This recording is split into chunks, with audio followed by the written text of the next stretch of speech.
Hello YouTube family, it's Miss Dana Ashlie. I have been busily created what has turned out to be an over 2-hour length piece called America Civil War 2.0, but I have decided to release the finale as a standalone piece because, well, I think it's pretty important and I do hope that you learn from and enjoy it. As a part of my final yet very large point in all of this, I can prove beyond a shadow of a doubt that this whole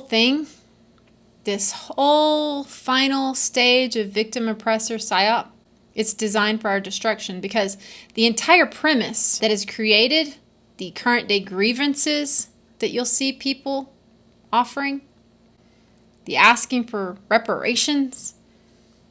I want you to find, by the time you leave this autonomous zone, I want you to give $10 to one African American person from this autonomous zone. So find an African American person. The white people, I see you. I see every single one of you, and I remember your faces. You find that African American person and you give them $10. Cash App, Venmo, $10 in your pocket. Do it. That justifies the whole white guilt, white privilege thing, right? It's all based on a lie. The lie being that the United States was built solely on the backs of black slaves who were solely owned and tortured by whites. Allow me to introduce the other side that you never learned in U.S. history class. For it was not only blacks who suffered greatly under the awful tradition of slavery. There were white slaves. And there were lots of them. Now, I've been studying this hidden truth in depth. I've looked through the work of suppressed historians and documents through multiple books that I've purchased.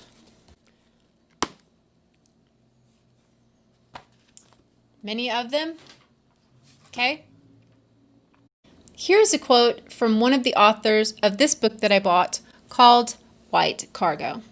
Now, as we began to investigate this, and we used all the kind of resources that investigators do, we look at every kind of book, every kind of official report, etc., diaries, letters, we realised it was an enormous story, and it was also something which refuted one of the great ideas, one of the key ideas of the development of slavery, which is that in 1619 slavery began in America with the arrival of 20 and odd Negroes, as they were called, sold, according to accounts, by a Dutch captain to planters in England, and this was where slavery began. Well, it wasn't true.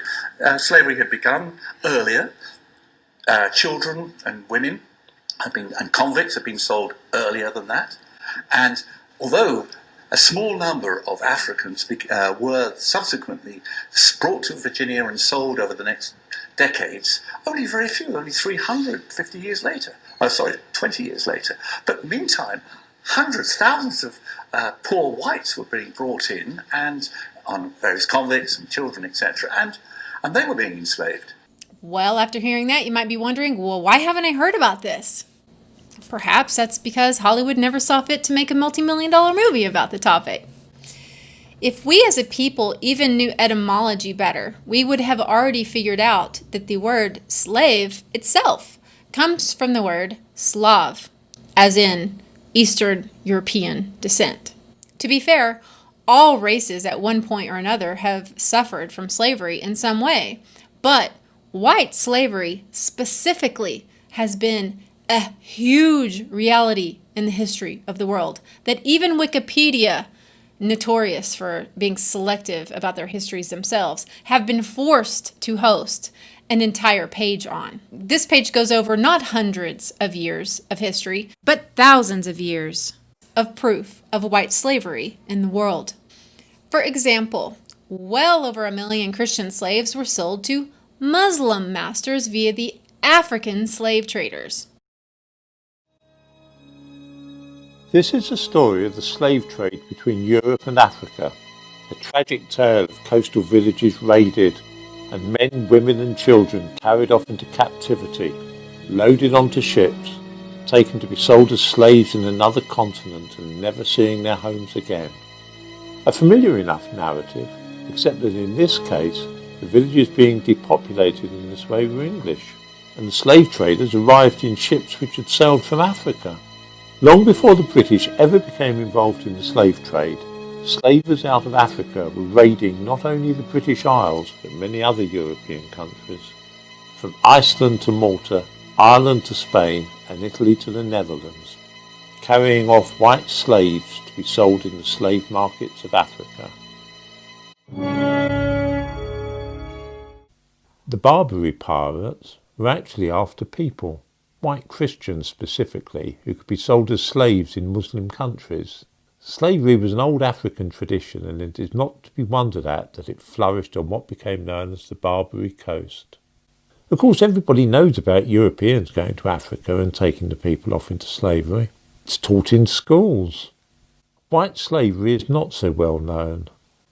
The Barbary Coast was named after the Berbers who originally lived there and included countries like Algeria, Tunisia and modern-day Morocco. From ports there, Muslims set off to Europe to seize as many white Christians as they could for the slave markets of North Africa. The stereotype from establishment history is that of a Muslim slaver herding chained blacks through the desert, when in fact, for 700 years until the fall of Muslim Spain, those being herded were first and foremost notoriously white. The fate of the hundreds of thousands of white slaves sold to the Arabs was described in Spanish texts as atrocima et ferocima, most atrocious and harsh. The men were worked to death as galley slaves. The women, girls, and boys were used as prostitutes. Dr. John Adzuma estimates in his 2001 book that slavers in these parts engaged in the incredible heinous practice of castration of both white and black men and boys to bring their highest priced specialty slave called the eunuch to the market. It is thought that 6 out of 10 men and boys died in this process. Now, this was done not only to stop their nature of retaliation, as well to make them best suited for guarding their other favorite slaves, their sex slaves known as a harem, many of which were also white. Now, eunuchs have been used for millennia in a variety of cultures. For example, according to author Ronald Siegel in his 2002 book, The Khalifa in Baghdad at the beginning of the 10th century, he had over 7,000 black eunuchs and 4,000 white eunuchs in his palace. I guess their white privilege did not save the white slaves that were children and women and eunuchs the same fate of their black counterparts. We suffered this atrocity together. Another story that we were never told by Hollywood or historians that could have brought us together instead of apart.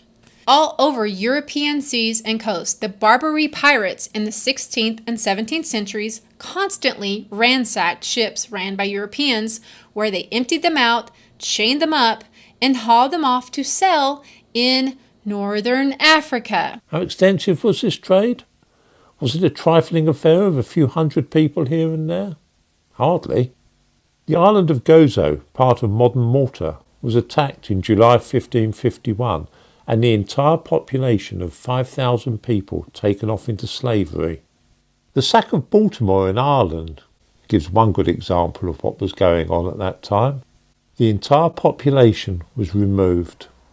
This was a serious problem for Europe, especially in the Mediterranean countries, but also for Britain and even Iceland. Current estimates suggest that the number of Europeans captured and taken to Africa numbered in the millions.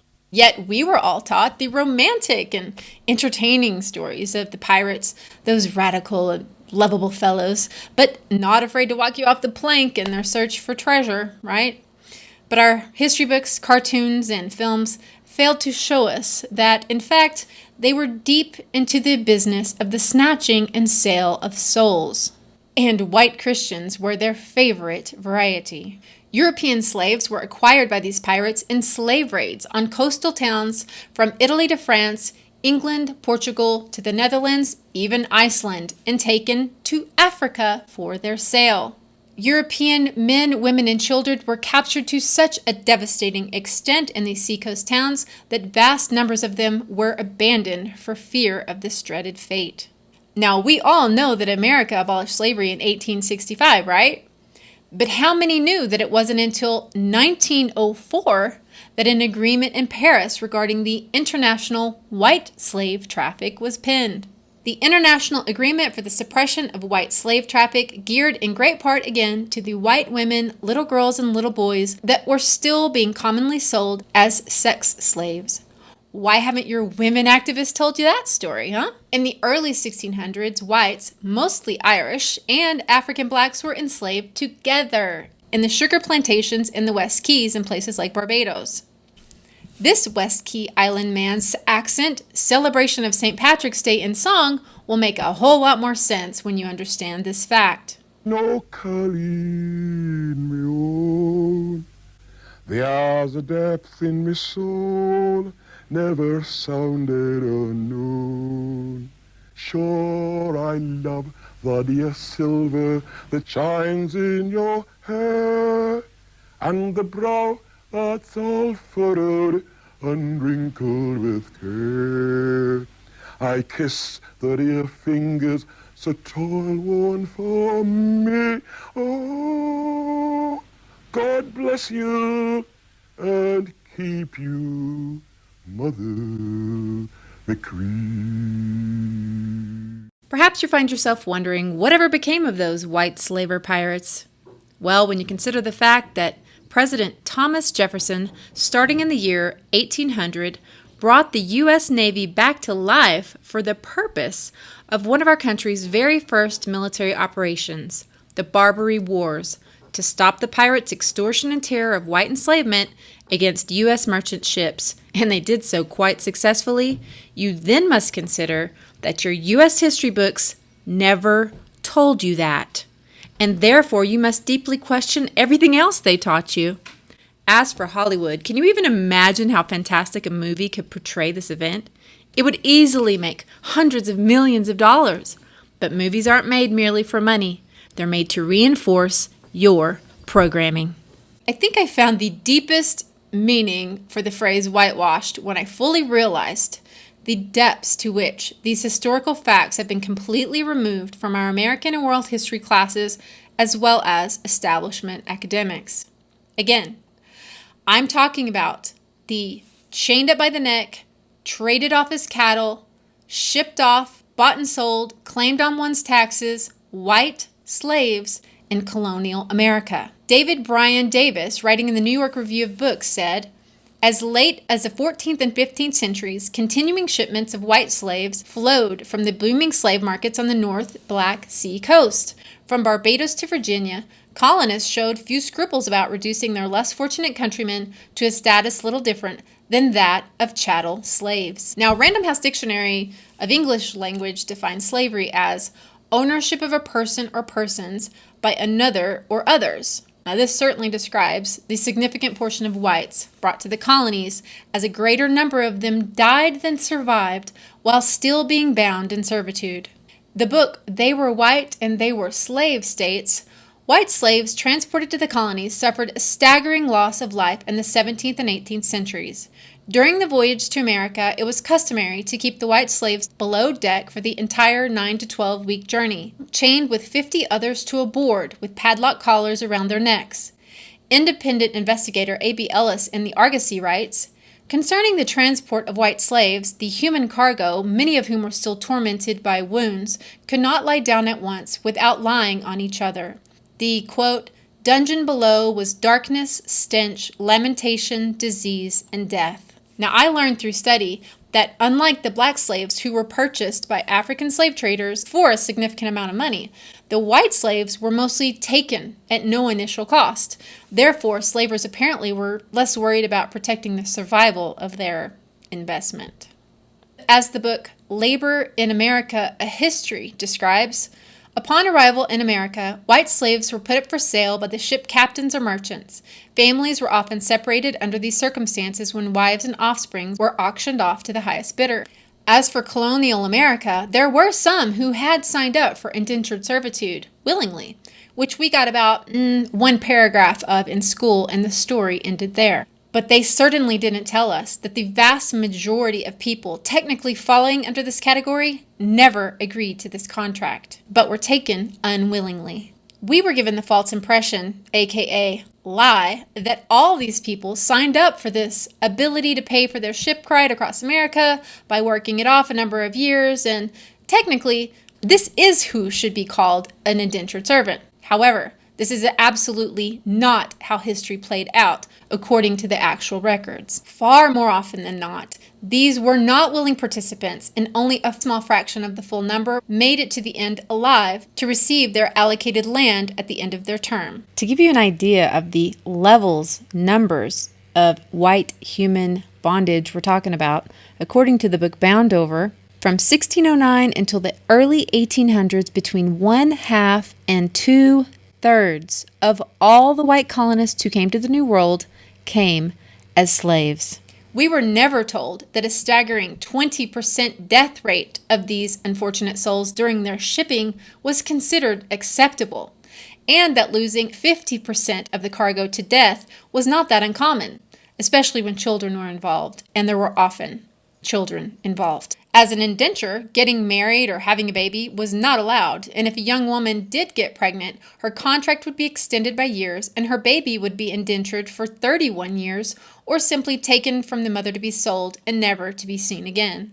To understand how a dynamic like this could ever happen, we need to know that a significant portion of these people wound up being slaves in the islands like Barbados, as well as colonial Virginia, endured what was called being Barbadosed, a term to describe political resistors being sold into enslavement, not because they were officially criminals, but were labeled as such because they resisted the takeover of the English government, such as what happened in Ireland with Cromwell. There were also many groups sold into slavery from Britain due to the British Parliament empowering the magistrates to enslave the British poor beyond the seas by labeling them criminals. Slaves came to be made of poor whites who committed the atrocious crimes such as cutting down firewood or poaching a deer from what had been property of the commons. You could be punished into slavery by fishing in an enclosed pond or solemnizing a marriage in secret. An actual example is a father, Thomas Atwood, who, for his wife and children crying from starvation, had nothing to give them, so he took a sheep to feed them. As a result, he was sold in America as a slave. The end result being for many being separated from their families and transported to the colonies, often for life. Furthermore, there were also large groups of men, women, and children who were just straight up kidnapped from the British Isles. Some were simply knocked over their heads in the streets, taken drunk out of a pub, or tricked aboard ships from the streets of England. Now you have to realize that the snatching and selling of souls was made possible through not only the invasion of Cromwell into Ireland, but that this, along with a virtual industry of enslaving white children, was born to fill the needs for running the colonies and was justified within the shadows of a law put into effect by James I. It was called for the due and speedy execution of the statute against rogues, vagabonds, idle, and dissolute persons. This law essentially gave permission to legally entrap or snatch the poor in the British Isles who were simply asking for food, many of whom were poor children with no parents, to then be shipped off into slavery in North America, whose only crime is that they were poor and perhaps happened to be found sleeping in the streets when a constable walked by. This horrendous English trend is actually where the word kidnapped came from, although today we use it to describe all different ages of persons taken against their will, but it was coined from the term kid-nabbed, a frequent fate of the poor children on the streets of the British Isles. This reality was certainly perpetuated by the fact that in some cases, up to 50% of the sale of the person went to the local judge, and a small percentage went to the king himself. The law contained the phrase, "with the power to have their order assigned places and parts beyond the seas, unto which such places be banished." The other side of the story, which we won't go into here, that it was the wealthy aristocrats whose laws put the people into this dire state of poverty in the first place via the theft of the common property of the people. Again, banishing them from fishing or hunting on the lands which they had always had access to hundreds of years before. But to give you an example of how widespread this kidnapping and selling into servitude was, according to Edward Channing and the History of the United States, there were 10,000 English whites kidnapped for this purpose in 1 year, 1670, alone. Now do the math for well over 100 years. Yep, whites were slaves too, even before the first African was brought into America. And when one can scarcely think of whites as slaves, the mind first thinks, well, surely they were treated better, right, than what we hear the black slaves were treated later on.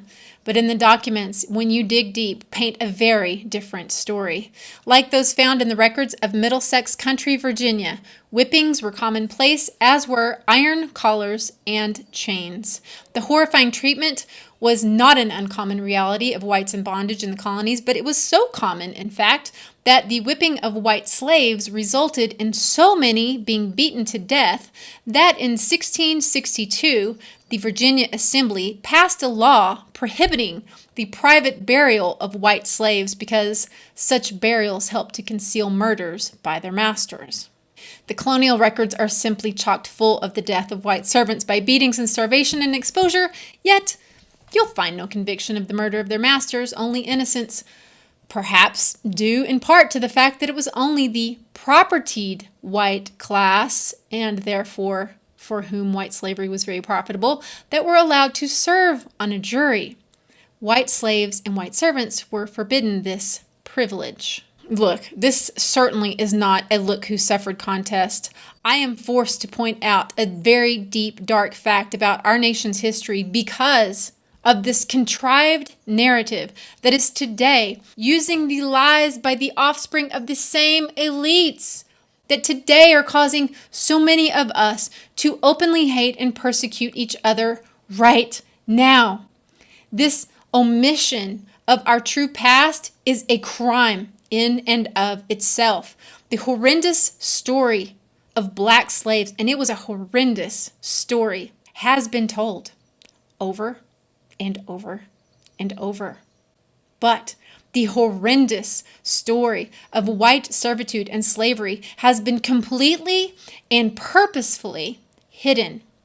There are even channels and propaganda right now trying to say that if you speak about white slavery, you yourself are a white supremacist.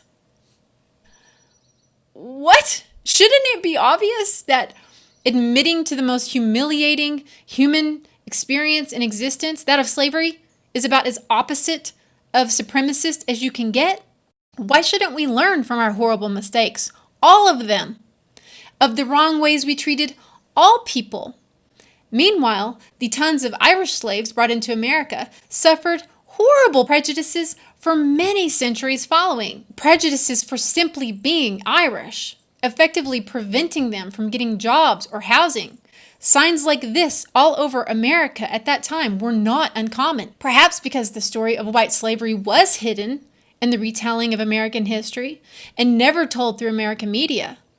Perhaps that alone helped the Irish to more easily move on with their lives and so flourish. Again, the psychological damage inflicted upon blacks through perpetuating them as the only slave race, this relentless narrative that has been hung over their heads for decades as this victim culture, is extremely damaging to them.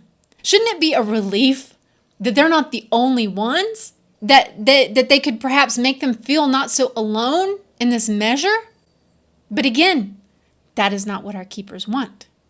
They want to keep only a certain people in the clutches of the psychological slavery that exists in the mind and spirit that is victimhood.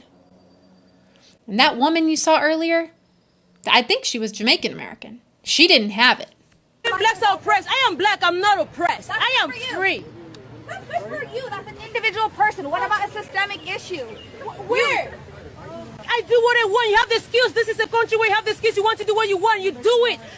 Stop forcing on people to accept that they're oppressed. They are not. I am not oppressed. I am black. The victimhood narrative is damaging, and it is a lie. It is like having a wound, a deep cut of a wound. And just as it starts to scab over and heal, you rip it off and have to start over with the pain all over again, inflicting the trauma over and over with each new story of victimhood, thus preventing the healing from ever happening. If peace is what they wanted, they wouldn't cut the blacks that were standing together with the whites out of the picture. If peace is what they wanted, they wouldn't remind us of the truth of how very long it's been since slavery has been abolished in America. Compared to other countries, hundreds, I think it's 167 countries, in which modern slavery is still a thing today. In this map here, modern slavery, according to the Global Slavery Index, is currently affecting about 48 million people in the world right now. Where Africa still has some of the highest per capita estimates of slavery, with 9.2 million women, men, and children being modern slaves. The thing I can tell you is that America came out of its horrible practices of slavery in a shorter time span than has ever been seen in any country who ever engaged in slave trade. Whereas places like North Africa carried on this heinous tradition for well over 1,400 years and impacted slaves of many colors, and again is still suffering with it today. Yet all the media can do is focus on what happened in America 200 years ago. Another huge point that if more people knew would stop this white guilt narrative, this white privilege narrative in its tracks. And that is that in 1640, there was not yet any real legal entity of permanent slavery yet. The only durante vita, or servitude for life, up to that point were the white slaves considered to have no rights because of their accused crimes in the British Isles. Remember, when you could be a criminal for taking a rabbit or whatever. So there was no permanent slaves for the blacks being imported at that point until the Georgia Northampton County court records show us that Anthony Johnson sought to legally become the first to own a slave for life in America. Anthony Johnson was black. So the first legally appointed slave for life, a man named John Cassor, happened because Anthony and Mary Johnson, black owners of a tobacco farm in Virginia, fought to win the judicial determination of a slave for life. Wow. One may think when hearing that, well, surely that's an exception. When, in fact, after slavery became a common institution, slave owning by free blacks was so common that in the period of the Commonwealth, it went on unnoticed. I mean, there was no criticism of it. By those who recorded the times, there was abundant proof found in various court records and legislative petitions. According to historian R. Halliburton Jr., there were approximately 319, 599 free blacks in the United States. 1830, okay, this is 35 years before slavery was abolished, right? Yet, at the same time, there were 3,775 free blacks who owned 12,740 black slaves. Why weren't we told this in Black History Month? Furthermore, how many times are we told about the awful scene in the Trail of Tears in school? Guys, I remember getting so upset about that. I remember crying about that in school. And yet, how many times did we learn that the Native Americans brought with them through their displacement their black slaves? Oh, I think they left that out. Yet, historian Tyra Miles placed the number of enslaved blacks held by Cherokee Nation at around 1,500 black slaves at the time of their westward removal in 1838 through 1839. The Creeks, Choctaws, and Chickasaws, she said, held around 3,500 black slaves across the three nations as the 19th century began. Wow. And as for the percentage, the real actual world percentage of white families who actually own slaves, which should be taken into deep consideration when we see pictures like this. According to Adam Rothman, a historian at Georgetown University, he was quoted as saying that using census numbers for 1840, the percentage of families owning slaves was 7.4%. To make the slavery in American narrative even more complicated, as it should be, because it is, In fact, we know that Black and Native Americans also came to own white slaves in Virginia. Yay! Enough so that in 1670, the House of Burgess wrote legislature alluding to this fact. See the slide here.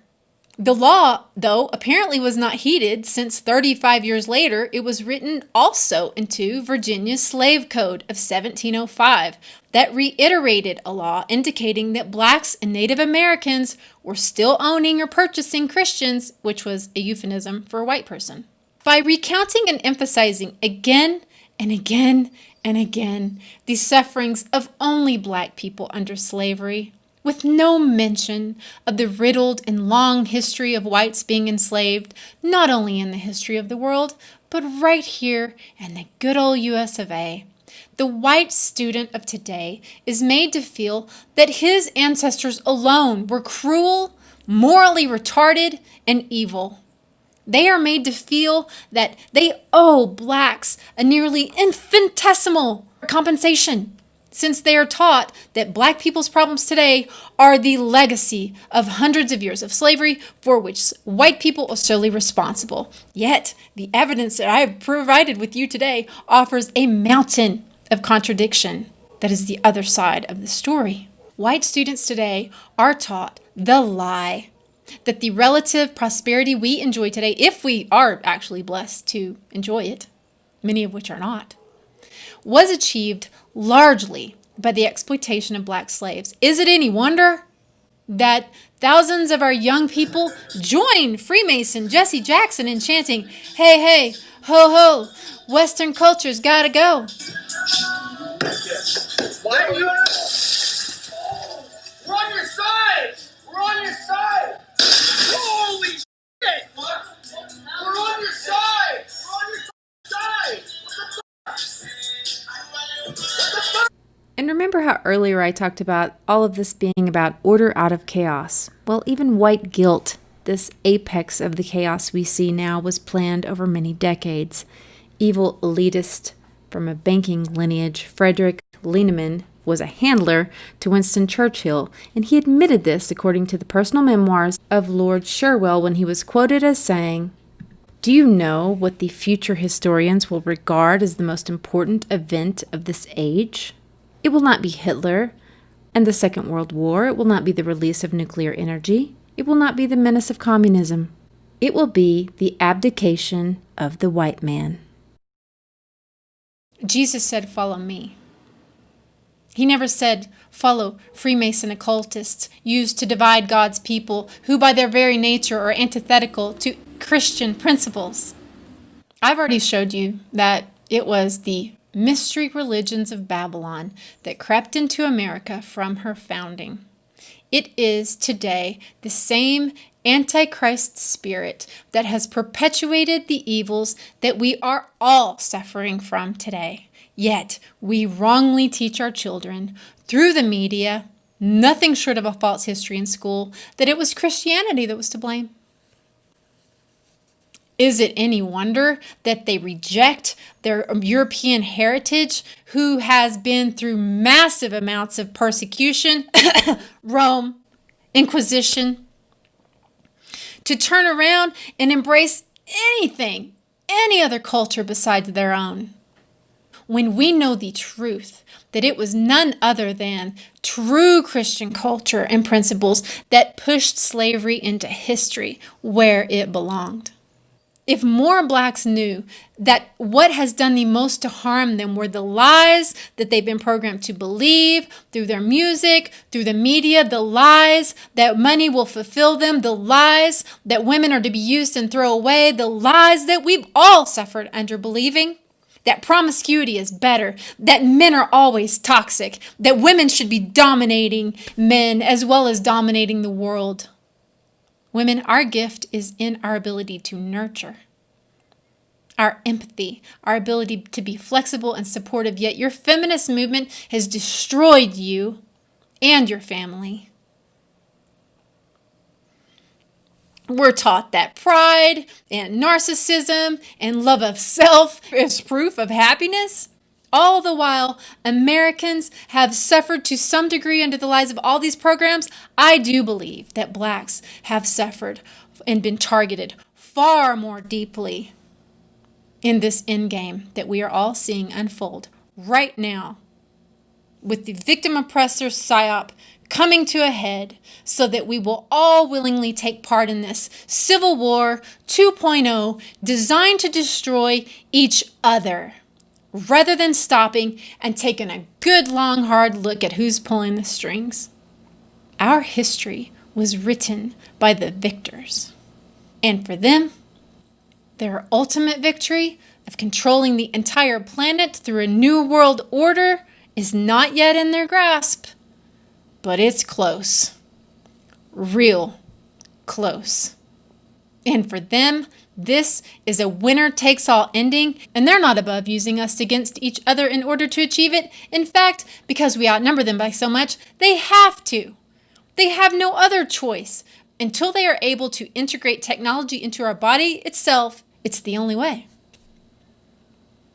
And so,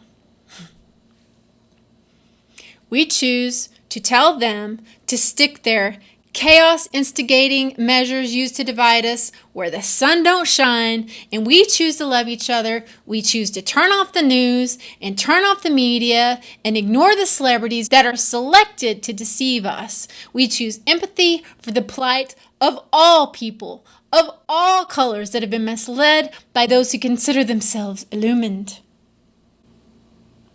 Just say no.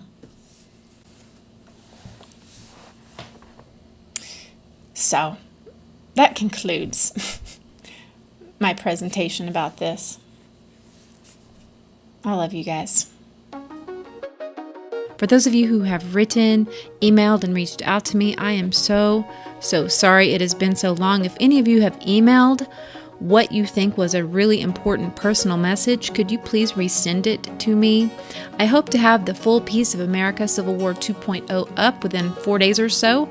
Thank you so much to those of you who have supported me on Patreon and with your prayers, with your letters and support. I'm sorry I haven't been able to get back to all of you individually, but your concern and care means more to me than you can ever know. God bless you guys. I love you.